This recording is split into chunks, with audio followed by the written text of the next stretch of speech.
Maiba naman.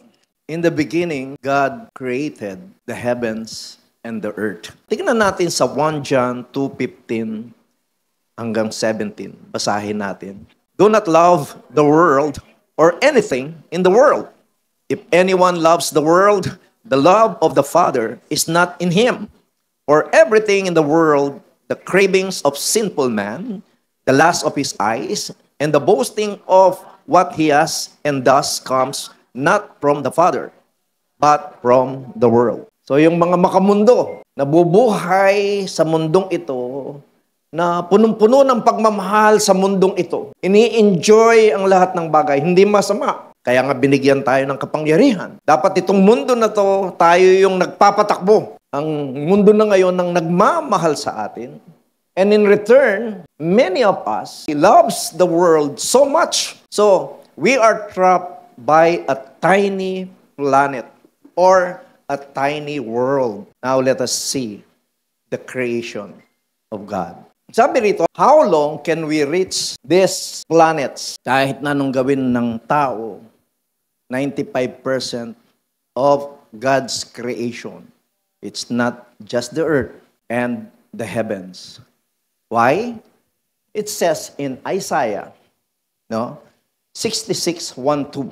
Ang sabi dito ni Lord, sa bawat isang mga nagmamahal sa mundo, isang tapakan lang siya. And sabi niya, I am the one who created everything. So I own all of this. The declaration of God's power, the declaration of God's holiness. So, in Acts 17:24, the God who made the universe and everything in it is the Lord of heaven and earth. Habang palayo sila ng palayo, mas lalong lumalaki ang universe. These are all, 95% is unreachable by man.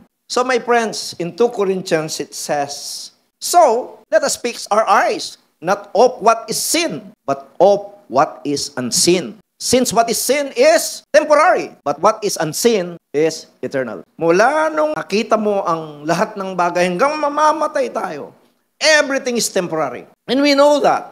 Hello. God gave us the gift of life. It is up to us to give ourselves the gift of living well and blessed. What we do in life is our gift to God. John 15:18-9, pakibasa. If we belong to the world, it would love you as its own. As it is, you do not belong to the world. Ito'y magandang news. But I have chosen you out of the world. If you belong to this world, ng napakaraming mga pinaglalaban, na hindi naman maka-Diyos, hindi nag-glorify si Lord. Ano yung pinaglalaban? Batas. Ako yung tama. Kailangan kasi ganitong gawin ko. Yung lagi natin binibigyan ng yung ating sarili, na hindi natin niaalintanan, sabi ni Lord, I will never leave you nor forsake you. Just believe in me. Maraming nabubuhay ngayon, ang buhay niya ay pag-aari ng mundo at hindi na nakasentro sa Diyos. Pero magandang news, but I have chosen you. Dadaling ka ng Panginoon, ilalabas ka sa mundong ito sa time ni Lord dahil meron tayong kani-kanyang oras. Amen? So in Romans 14:8, it says, if we live for the Lord. And if we die for the Lord. So, whether we live and die, we belong to the Lord. Ganda nga ng name natin eh. I no longer call you slaves, but I call you friends. Matthew 20:28. The Son of Man did not come to be served, but to serve. Kung ang Diyos ay dumating para maglingkod, hindi para paglingkuran, please listen to this. All successful people ay hindi dapat doon nagtatapos. Because success, kailangan meron pang isa, yung generosity ay dapat nilang marating. In James 2:5, has not God chosen those who are poor in the eyes of the world to be rich in faith and to inherit the kingdom? Yan ang gusto ng Panginoon. The chosen few na inaalimura. Pagkatapos ng halalan, look what you are doing now. Kailan maihinto ang kahirapan ng mga Pilipino? Hindi maihinto dahil hindi nyo mahal ang mga mahihirap at hindi kayo makalulusot sa Diyos.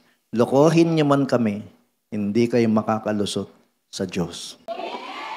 Ang sabi rito, Proverbs 22:9, the generous who share with the poor will be blessed. Those who are generous who share with the poor will be blessed. Who share with the biyayang bigas will be blessed. Dami na magbibigay kay Brother Alan. So sabi niya, Proverbs 22:16, he oppresses poverty will come to poverty. Oh, danger. Salita ng Diyos yan. Ito yung pinakamaganda. If you give to the poor, basa, you will lack nothing. So yung hindi marunong magbigay, na nakaka-experience ng hirap, maybe you are not generous. If you close your eyes to the poor, you will suffer. Whoever oppresses poor man insults his maker. Kailangan bukas ang ating puso. Sana, pag nananagana tayo sa pagkain, alalahanin natin yung mga walang makain. Pag ginawa mo yan, kapatid, susuklihan ka ng Diyos. Sobra-sobra pa sa dasal na hinihingi mo.